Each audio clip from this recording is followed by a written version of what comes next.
Indiana Jones and the Great Circle was a game that was released late in 2024, but it ended up on some people's Game of the Year list. Let's talk about why. Hello everybody and welcome to my YouTube channel. My name is Luminari and welcome to another video. Today we are going to be talking about Indiana Jones and the Great Circle, which is a game released in the later half of 2024, actually in the last month of 2024.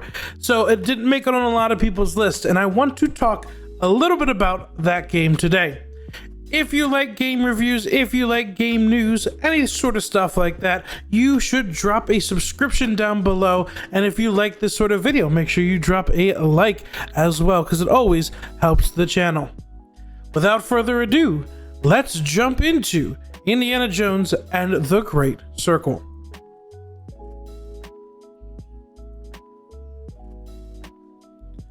So, starting off, I wasn't a big Indiana Jones fan coming into this game. I mean, I'd seen some movies here and there, but Indiana Jones was not like Star Wars to me, which I live and breathe Star Wars whenever I get the chance to. But I was familiar enough with the franchise coming into the game. So when I started the game, and we started with a very familiar scene that some of you might recognize if you do pick up the game, it really felt like I was being teleported into an Indiana Jones movie, which felt really, really weird because I wasn't expecting that coming from an Indiana Jones game. I was expecting it to be more action-packed or, more adventure-y. But it felt like an Indiana Jones movie because you were playing part of an Indiana Jones movie. Then when the game progressed even further into new territory, stuff that we hadn't seen in movies before, it really felt like you were playing an Indiana Jones movie. I can't describe it to you more than just, it feels like a game that was meant to be a movie, but they turned it into a video game, if that makes any sense.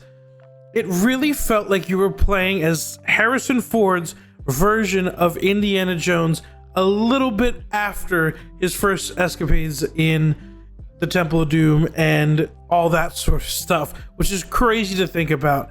And so Troy Baker does such a good job of capturing Indiana Jones in his voice and his mannerisms, and I didn't think that anyone could capture Indiana Jones like Harrison Ford did. And let me tell you, Troy Baker did an amazing job as Indiana Jones. The voice inflections, the way that he delivered jokes and stuff like that really felt like Indiana Jones. There were some parts, I will say, where I felt like he was a little too into Indiana Jones and got in his own head a little bit. So he would get like really grovelly in his voice and pretend to be in Indiana Jones. But overall, I think it was a very, very, very well done performance as well. This also goes to the fact that Machine Games did such a good job matching Indy's mannerisms in the cutscenes that they had. There's a specific way that if you watch the movies, you see how Harrison Ford moves as Indiana Jones, and they did such a good job transporting that into the cutscenes in the video game.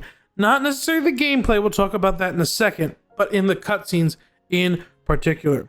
And the way that they captured the essence of what is an Indiana Jones plot line and were able to put that into this video game, I think does an amazing thing that not many other video games that are based on movies can do. Because it really felt like this was a part of the Indiana Jones universe, and it was just a story that had not been told quite yet. Moving on to my second point here, which is a little bit of the downside of Indiana Jones as a whole. The combat and exploration felt a little wonky to me at the beginning and at some parts during the middle of the game. The first big thing that I really had trouble with was the combat. The punching and the blocking and using weapons felt really, really stiff at the beginning. I guess the best way to say it.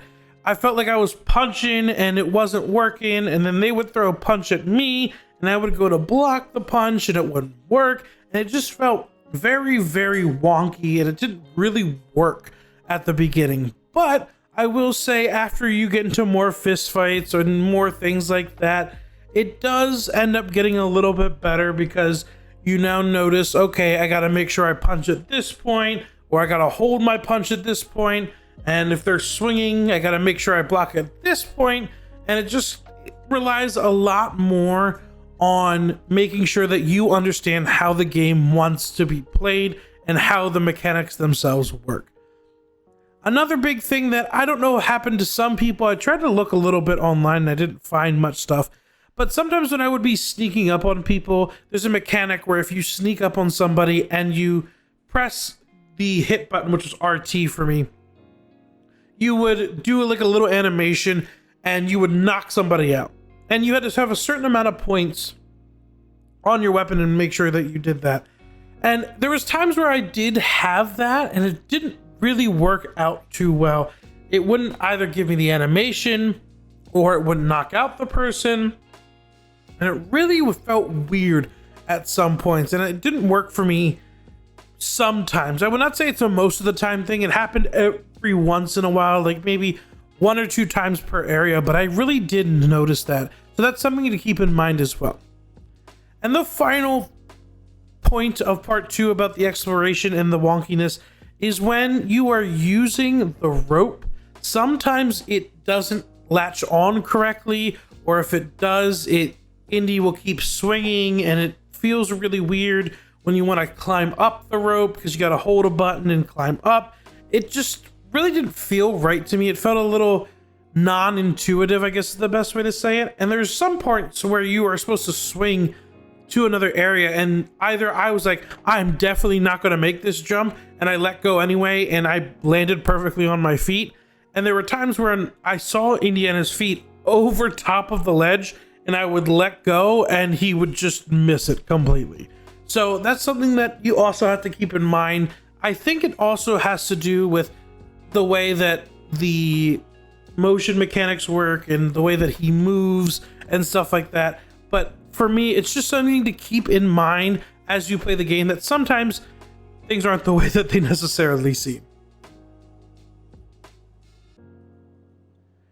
And the third and final part has to do with the story / companions of the game. Gina and Voss were amazing characters in this game. And I'm also going to give a shout out to Locust as well. No spoilery stuff for them, but those 3 characters I think really helped make this game feel like a video game compared to a movie. I'm going to talk about Gina first, who you spend most of your time with.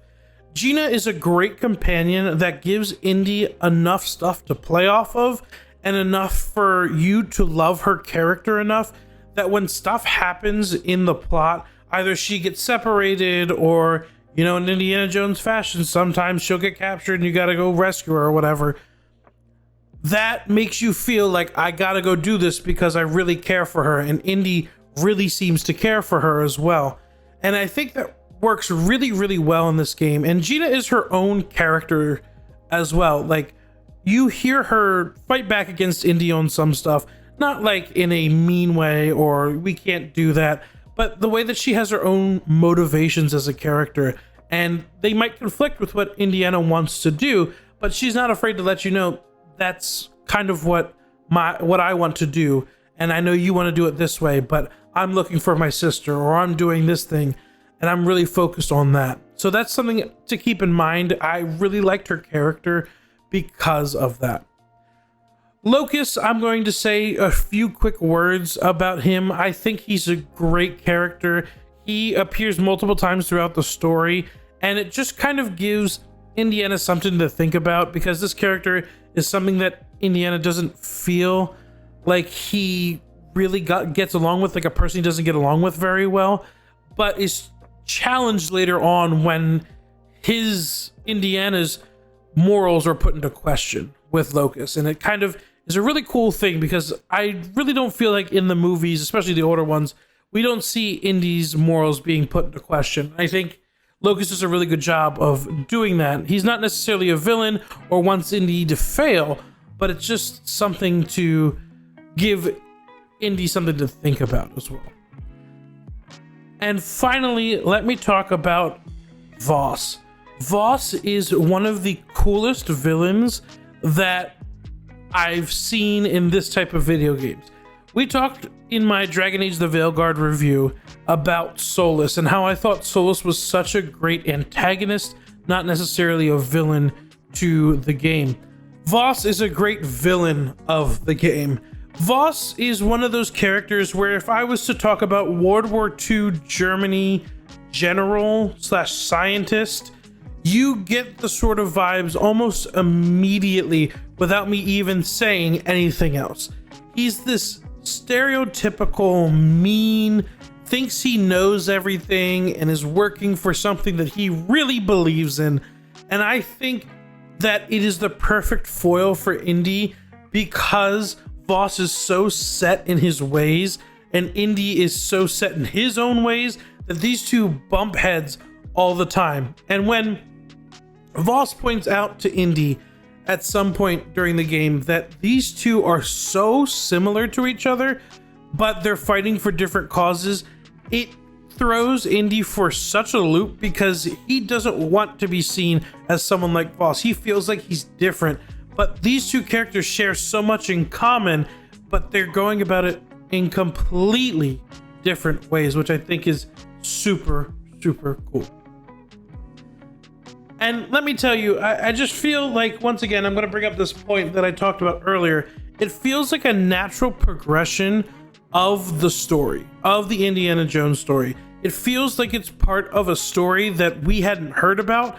But if you told me like, oh, the Great Circle, you know, it's something that Indiana had done during his time off between the movies, it would have made sense. You know, like, it doesn't shock me that Indy would look at something like the Great Circle or be interested in something like that. And it feels like it fits in right with all the other movies. And I really think that that's one of the highest praises that I can give for a project that's based off of an established film franchise.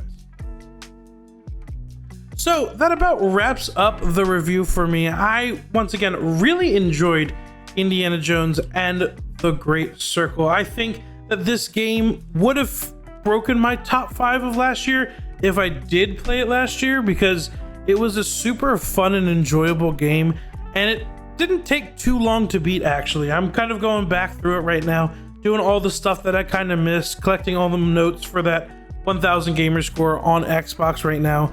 But I think that the game itself is worth checking out 100% if you have any interest in Indiana Jones. I think that the game is great. It has a great story. The exploration, while being a little wonky, it is still really, really good. And the characters are mind-boggling. The voice work in the game is amazing. And I can't give my my hat to Troy Baker and everyone else in that whole cast, because it works really, really well. All right, that wraps it up here for me today. If you like this content, make sure you click that like button and drop a subscription down below so you don't miss weekly video content on this channel. All right, thank you all so much for watching, and I will see you in the next video.